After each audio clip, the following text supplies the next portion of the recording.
Well, I'll tell you what I got. I got some posts from Saltier Than Crate, the good one. We can check out. I think these would be good for kind of, we learn what they're talking about for one thing, and also discussion prompts.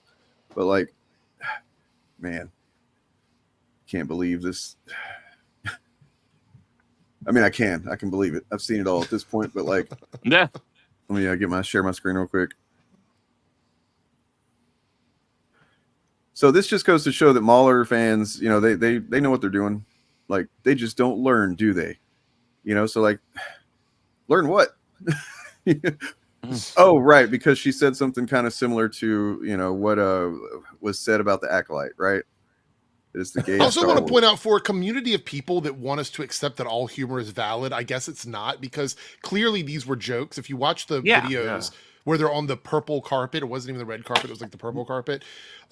They're asking playful questions, and when they're giving funny answers, these guys want to take them 100% seriously, even though they claim to be the community of memers, the community of comedy, like free speech, this, that, and the other. But the minute somebody makes a joke that's about a marginalized community, all of a sudden it's not a joke anymore. Now we have to be 100% serious. A gay explosion at the end. So we can't laugh at that and be like, well, I can't wait to see what the hell that means. Like, no, it has to be immediately anger. You know what I mean? And constant negativity towards marginalized groups. It's I think it says something about these people that they don't really consume anything outside of perhaps the media, because like Aubrey Plaza is a known troll. Yeah. Yeah.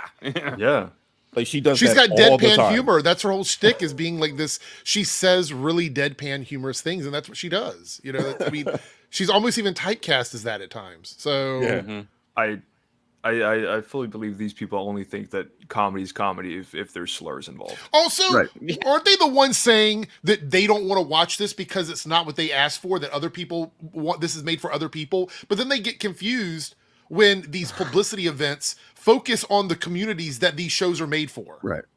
Yeah. What's the confusion? These guys have already said, I'm not going to watch it. It seems like it's going to be too gay for me, blah, blah, blah. And then when they promote it that way at these events, they're like, I can't believe they're promoting it that way. They should be promoting it to straight, white, cisgender men only, because that's the show, right? The show is made for us. No, it's not. It was never made for you. So why would they be promoting it to you? Like, it doesn't make any sense. Like, what is the reality they're living in? That's the thing. These people, they believe that every single TV show or film should be made for them. Exactly. There can't be anything that's not made for them. Oh, so God, a niche show for a gay audience can't have that, even though specifically that was the community that was asking for this thing. Look, we got 123 people watching right now across 4 channels. Please, if you're not subscribed to whatever channel you're on, and then maybe hop over to the other ones, and they're in the description. Subscribe to those, but hit the like button, please, and subscribe to Birdman. Subscribe to Birdman over here. Yeah. The next thing I'm going to show here is it, like, look, if you're watching and you just hate watching us or whatever, and you think we're woke clowns or whatever, okay, fine. But the next thing I'm going to show here, if you're this bad off, man, you need to fucking reconsider shit. Like, I'm not going to say don't be anti-woke right now. I'm just saying don't let it go so fucking far that you can't enjoy things that you once loved, like this shit.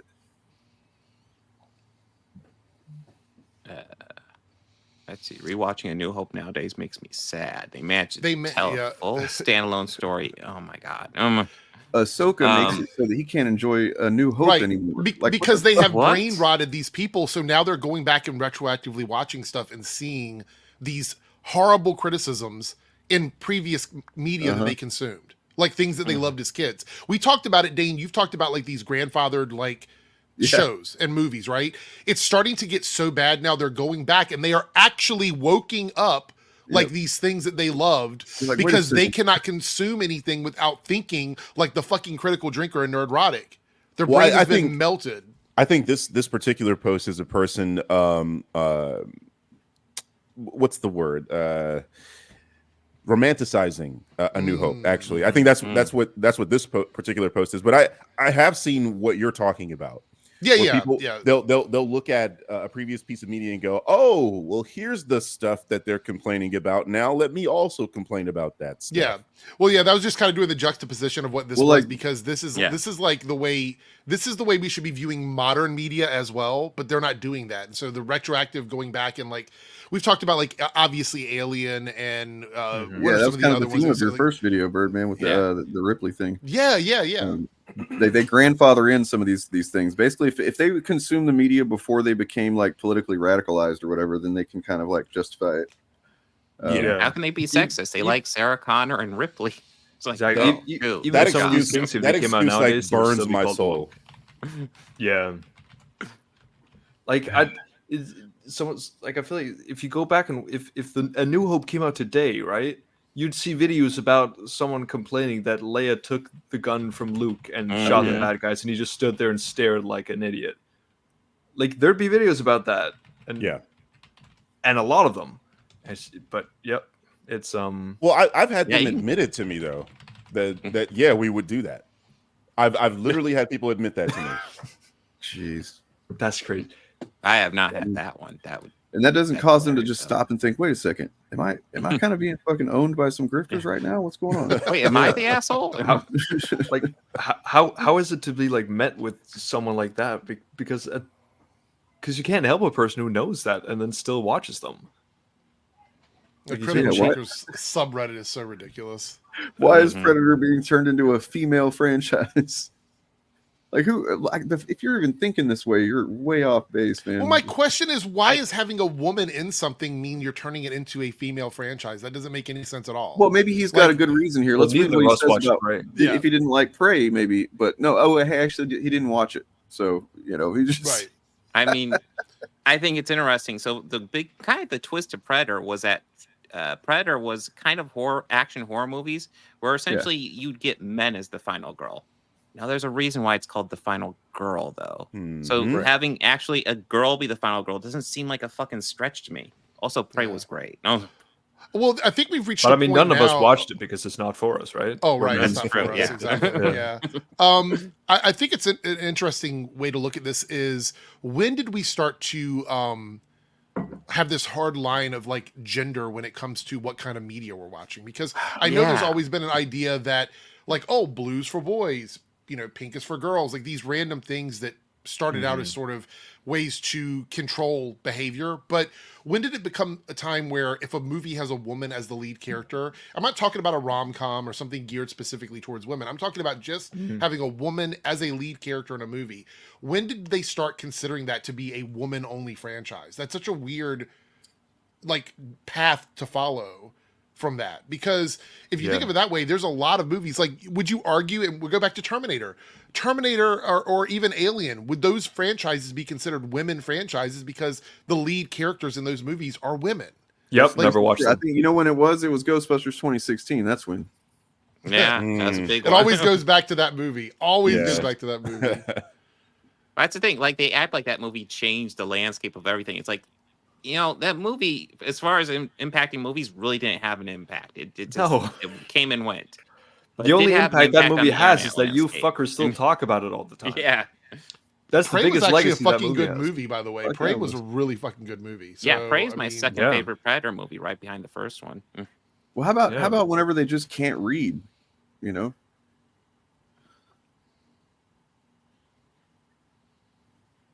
Right.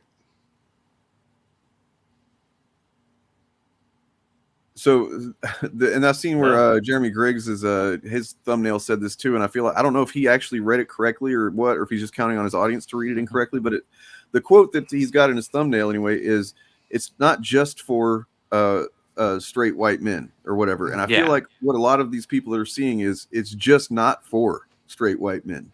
Yeah, right.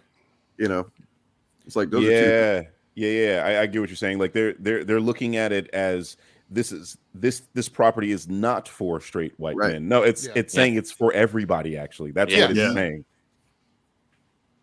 Yeah, and I mean that's the whole thing. That was been my argument from the beginning, because my entire like step into this world of like the grifty space, which I'm now calling like bully tube, basically.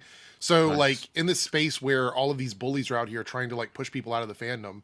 I was doing She-Hulk videos because I reviewed TV shows. That was what my channel was.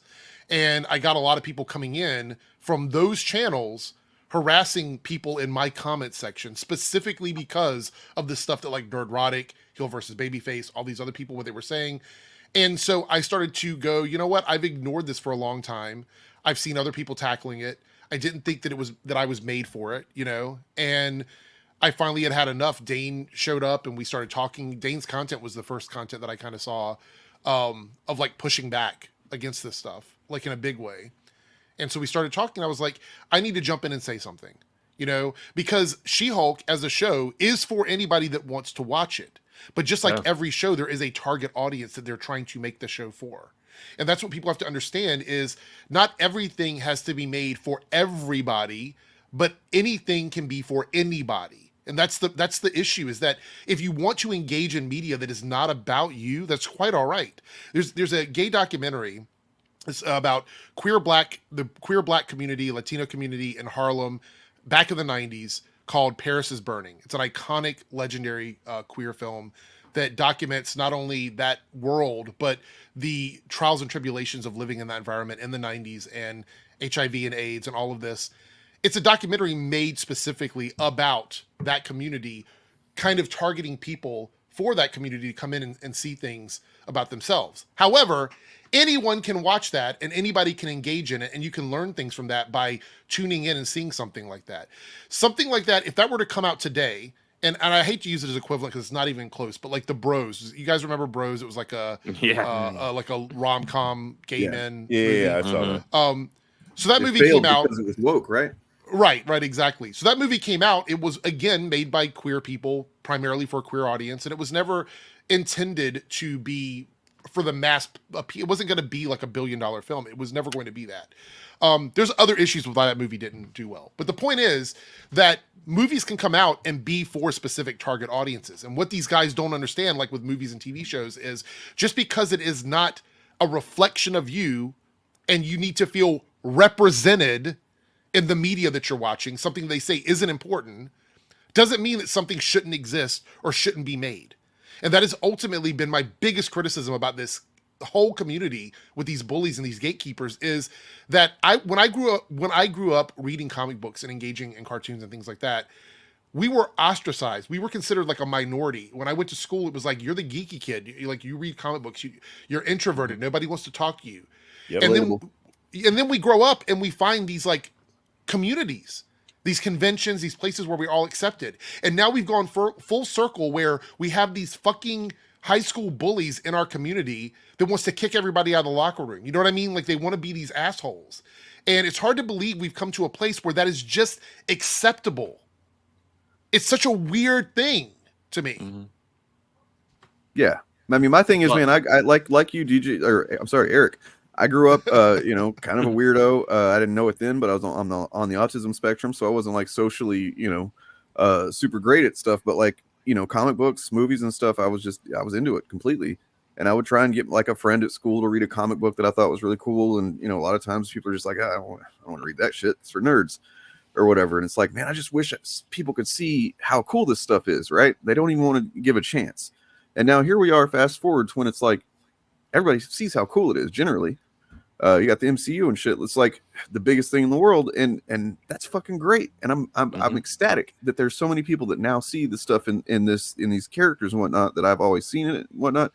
There's no way I can imagine fucking gatekeeping that shit. Like, it's just nothing makes me more excited than sitting down and talking about the stuff I love with people that have never heard it or seen it before. Yes. I can't tell you the amount of times I've gone to movies about the MCU where I can literally geek out about something and tell them, you have no idea what's coming. This is going to be amazing. And watching them get excited for something because they're talking to someone that grew up loving these things or is in touch with these things. When you go to these other channels, what you get called is normies, idiots, casuals. Like they treat new fans like garbage, and then they've completely brainwashed and minionized their communities to do the same thing. It's crazy. It's insane to me. It's insane. I don't like, it's obviously for profit. They're obviously doing it for money. And that's the more egregious thing, is whether they believe it or not, the material harm is the same and the damage is the same. but it also serves social purposes as well, as far as like insidious social agendas kind of thing. Like they like to claim that wokeness is some insidious thing or whatever. And it's like, no, man, the thing where you're like trying to call everything woke and you know, as if that means something, and you're actually trying to prevent people from attaining equity in these industries and stuff like that. That's the insidious thing. Yeah. And you know, then it becomes fucking hate speech, man. Like it becomes hate speech towards, you know, we've seen it with trans people. Obviously gotten it the worst, but like, you know, I've seen stuff about racist stuff just in the last year that I never thought I'd see on the internet and shit. It's gotten bad. And you know, I'm so glad because Birdman, I'd seen your videos pop up in like my recommended, and then I had noticed that we were going to be speaking with you, so I wanted to do like a deeper dive, you know, into your channel. And I have to say, like, it's really interesting because, like, you were speaking earlier about what got you to where you are now, you know, why you're speaking out and stuff. And I feel like a lot of people are now starting to have that parallel experience where, like, enough is enough. You know what I mean? Mm-hmm. And they can't take it anymore. And do you feel that sort of, is there a sense of urgency with you, or is it more like you just felt this was the right time for you to finally engage with this? Like, what was the big tipping point? Well, I'm like extremely scatterbrained. So for me, I don't know if I know if this was the right time or not. Yeah. But I've always felt like I should say something. Like I felt like I owed that to my audience because, like you said, I have a very similar experience to you where, you know, those people from those channels would come over to my channel and say the same stupid shit in my comment section. Mm-hmm. And I'm very well known for mixing it up in my comment section. So I reply to these people. Yeah. I'll show them how they're wrong. I'll provide examples. I'll provide sources. I'll provide video clips. Like that's just kind of what I do. I'm sort of a debunker type of guy. So for me, I'm coming at this from the perspective of, well, these people are fucking wrong. Like the shit that they're saying is just not true. Okay. So, I don't really know if it was the right time for me, but I definitely have felt the pressure to make a response. And, you know, I've been taking shots at these guys in my Everything Wrong with CinemaSins videos for a while. Right. And then, you know, my most fervent subscribers are like, Birdman, when are you going to make this? We're going to make a video on them. When are you going to do this? So I was like, you know what? Let me just go ahead and toss my notes into a script. Mm-hmm. And let me record it and let me see how it goes. So I don't know what like was like do it now, but I just felt it. It was like it felt like it was the moment for you, right? Yeah, mm-hmm. Yeah, I get exactly. Like, I feel like that pressure was just mounting to because like if you look at my comment section, people are like, Birdman, when are you going to talk about these fucking guys? Like just do it. It's like, all right, you know what? Here we go. I'll do it. Because like I said, I've been taking shots at them for years. This is not a new thing. And, you know, their fans come over to my comment section like, oh, you're just clout chasing, or you're just like, it's like, of course. First of all, I've been making videos on a much bigger YouTuber. Like CinemaSins has 9 million subscribers. The guy whose dick you're sucking has 2 million. Like, right. Like we're not even in the same stratosphere. So it doesn't even make us like their comments don't even make sense. It's like they're repeating the same insults that they've heard other people say. That's pretty exactly. I mean, I can't tell you the number of times I read a comment. I'm like, wow, that's insane and stupid. And then I'll react to one of their videos and I'll just see them say the exact same thing. It's like, oh, that's where they got the argument. Okay. Yes. Right. They heard one of them say it. That's what I'm saying. Like the material damage is the same. They're just going to repeat what these guys are saying. The number of times. Why I call them parrots.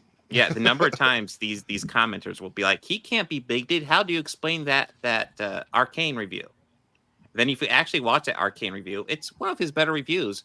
But then there's a moment where he literally says, all the people who call me a racist or a bigot, well, guess what? Look at this review. It's like, oh, Jesus Christ. Well, I mean, the thing is, though, they act like that. They think by showing an example, one instance where they did something that wasn't awful, somehow absolves them from all of the other shit they've ever done. Yeah. And that's not how it works. It doesn't work like that in the real world. It doesn't work like that on the internet. I mean, like you're going to do 5,000 videos calling, minority groups all kinds of hateful things, but you did one video where you liked the movie where there was one gay character. So now that it's okay. It's like the defense of I have X friend, my best friend is this, and it's like no, like that doesn't work.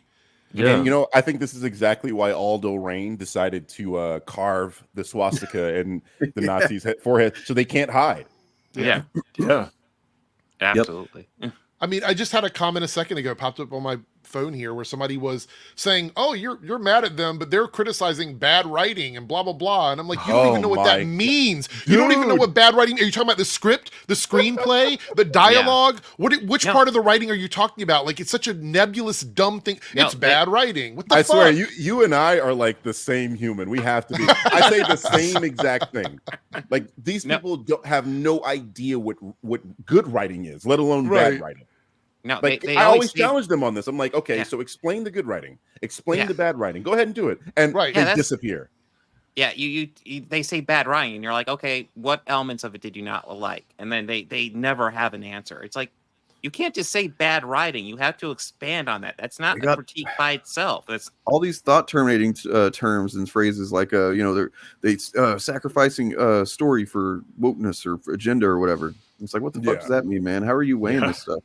It's like you like, are there no stories to be told about gay or black or whatever kind of, like, are there no stories to be told about? All stories have to represent like old white men. That's literally the only story. Old white straight men. That's it. They would rather cast the most old decrepit white man in a role before giving anybody else a spot. They're like, just anybody and everybody. Like this whole thing about RDJ coming back as Dr. Doom, right? So they're losing their minds over it, but at the same time, they don't know how to tackle it because they've been asking for him to come back for ages. This is what they want. So, this is what they wanted. So their struggle is, do we support the MCU and Disney because this is obviously a money grab, or do we go back and act as if we never wanted RDJ back in the first place? It's like that button meme where you don't know which one you're pushing. Like, it's fucking crazy. Yeah, they do not have consistency, and they oftentimes have gone back on stuff before. I don't know, Birdman, if you've like seen a lot of their reaction to, for example, when the House of the Dragon came out. Yeah. I put that in my, I think I put that in my video where like he changed the thumbnail or the title. Yeah, exactly. Where it's like they'll just do that, you know, and be absolutely he's talking. You had the critical drinkers. I actually have a graphic I can show you where it's much more like several of these dudes did the exact same thing at the exact same time as far as like changing their takes. But like beforehand being like, oh, this is gonna be woke. The Valerians are gonna be black. They hate white people. And then it comes out and everyone likes it, and then they're like, well, I also don't understand how being something other than this thing means you hate the other one. I never understand that. Like, because you're showing a gay character, you must hate straight characters. Like, what does that even mean? That doesn't make any fucking sense. I mean, like when you look at it from the other side, it's you're showing straight characters, that must mean you hate gay characters. Right? Exactly. But they'll never accept that logic. They'll never accept that. No, it's like it completely goes over their head. If you'd ask them that question, it'd be like, what does that mean? Or just like when I questioned, I can't remember who it was, but I questioned somebody in the comments a while ago, where they were saying something about how, what was it? I'm trying to think which video it was. Anyway, they were saying something about like having gay relationships or relationships with any characters, like mixed race relationships and things like that. That's some sort of that's pushing things on people. And I'm like, what does that mean when you see two straight white people together, that's pushing that on people? How can you push something on people, especially when it comes to things like sexuality and race? Like, what is that supposed to tell me? That I'm not supposed to have love because I'm a gay person? Like, I'm not allowed to have a relationship if I can't see it in media? I can only have a straight relationship? Is that the indoctrination? They don't want to accept that. They don't want to accept that their argument is that they just want to make anyone else who is marginalized, like, more invisible than straight white men. That's in straight relationships in general. They want to keep minorities. Yeah, you know, they do that because they're scared. They are scared of being treated like minorities. That's why they do that. That's the whole thing. Yeah. There's this white fragility and this white guilt that's so deep inside of them they can't even look in the mirror and accept it. There's this idea of their heterosexuality that gets challenged by seeing queer people in spaces, and they are worried that if there ever comes a time when they share an equal footing with anybody other than white people, than straight white cisgender people, that they may be treated differently, the same way that they treat all of us. And that is the issue that they have. And they're so afraid of it, it's so deep inside of them, they can't even accept the fact that not everyone is going to react to that situation the same way as them. If they know how minorities are treated, that is why they don't want to be minorities. Point blank, period. I think that like ties into the whole political aspect, like that they're bringing their right wing politics into this sort of media discourse. Bingo. And you know, like one of their talking points of the more radical, the more out there people, like let's say like Nick Fuentes, they call it like white genocide. Yep. You know, so like just to tie into what you're saying, it's like they think that they're being replaced, or they think that they're being marginalized, or will be treated like people that are currently marginalized. Literally the great replacement theory, man. That's a white supremacist thing where they think, you know, they're acting like we're the Democrats and the leftists are like bringing in, you know, immigrants and black people to kind of like vote for them or whatever and replacing white people. And then you just kind of like look around. I mean, it doesn't even have to be the really radical people like Fuentes. Just on YouTube, there's YouTubers saying that they're replacing white people in movies and stuff like that. And it's like, it's no different. I don't know if they all know that that's what they're doing. You know what I mean? But I don't think so. I think a lot of it's psychological. You trace it back far enough, and it did come from like VDare and shit like that, which is like a white nationalist group. It's all in there, man. It's been for I think as a minority, I'm, you know, as a black person, I'm sort of uniquely placed when I hear shit like this, because it's like, dude, I've grown up my entire life playing games, watching movies, consuming media about people that don't look like me, don't sound like they like, you know what I mean? So it's like, you can't do that for the past couple years. What, Ghostbusters 2016, right? So like the past 8 years, you can't do it. One movie comes out like that and they lose their mind. It's like they can't rationalize it. It's so fucking weird. Oh, there we go. So here we got how the fandom menace manufactures conflict and drama for clickbait. And you see here you got these are, you know, several thumbnails and titles from these guys' videos before woke trash incoming. Woke trash from the quartering. Okay. So they're all just in general, you know, hey, this is anti-white, anti-man, you know, House of the Dragon bullshit. Then Rings of Power comes out. See these motherfuckers shift like full reverse, honestly. No, they just got wrecked. Now House of the Dragon is good because they need to create conflict. But also I want to say that this is because they were in a unique situation where they had two quote unquote woke properties and they needed to get in the algorithm without like cluttering it up. So they just put them against each other because they realized that was the easiest way. Well, you double up on the algorithm dip, and then, you know, as well as just the conflict. Having two things in conflict, they love that shit, man. Like, they did this shit with goddamn Sonic the Hedgehog and Birds of Prey, man. I will never forget that they were like, Sonic the Hedgehog just destroyed Birds of Prey in the theater. It's like, what the fuck are you doing? Oh my god. Also, I want to say a lot of times with the way they do things is you'll see like with video games too, they'll find a video game that they think is not woke versus a video game that's woke. They won't even be similar types of platforms. One will be like a shooter, the other will be an RPG, and they will literally be like, oh, it got destroyed by this other game. It's like not even the same audience is buying the game. Like, it doesn't make any sense whatsoever. They'll be like, oh, look at Concord. It got destroyed by Stellar Blade. Right, it's like exactly. Completely different games. Well, and Agatha is really interesting because Agatha is a one series show. It's not intended for anything. It's a limited series. It's everything is going to be contained in the one story that they have. Libs of TikTok posted that it was going to be a flop movie because they don't even know what it is. They posted on Twitter, this is going to be another MCU film flop or some shit like that. And I'm like, not only do you not even know what it is, but you're so caught up on the script that you're feeding everybody that you can't even take 5 seconds to go to Google and see that it is a limited series, which means it doesn't matter if it's good or bad because it's not getting a second season anyway. It's not a movie going to the movie theater. It's a done project. They're putting it out and it's just going to be what it's going to be. It like you have no power over it. That is the greatest thing about Agatha is there's nothing. It doesn't matter whether it's a massive success or not because it's not even set up to get a second season. So they can't clickbait canceled because there's no plans for it to go on. No. So it's crazy. I do believe, like, if it's for some reason just became massively popular, like Disney would or like Marvel would. I would love if they did that though. Yeah. If they did greenlight a second season, so you know what? Could be mad. Make another one. That'd be awesome. I don't know. I still haven't seen Agatha, so I don't know. I think it came out yesterday. Well, no, it comes out tonight at 9:00 Eastern. Oh, it comes out tonight? Oh, okay. Never mind then. By the way, Jesse Grant posted a video saying that that it was a flop already, and then I called it out. I was like, how could it be a flop when you haven't even seen it? And then the title changed on his video. Like, he literally the title changed. I was like, okay.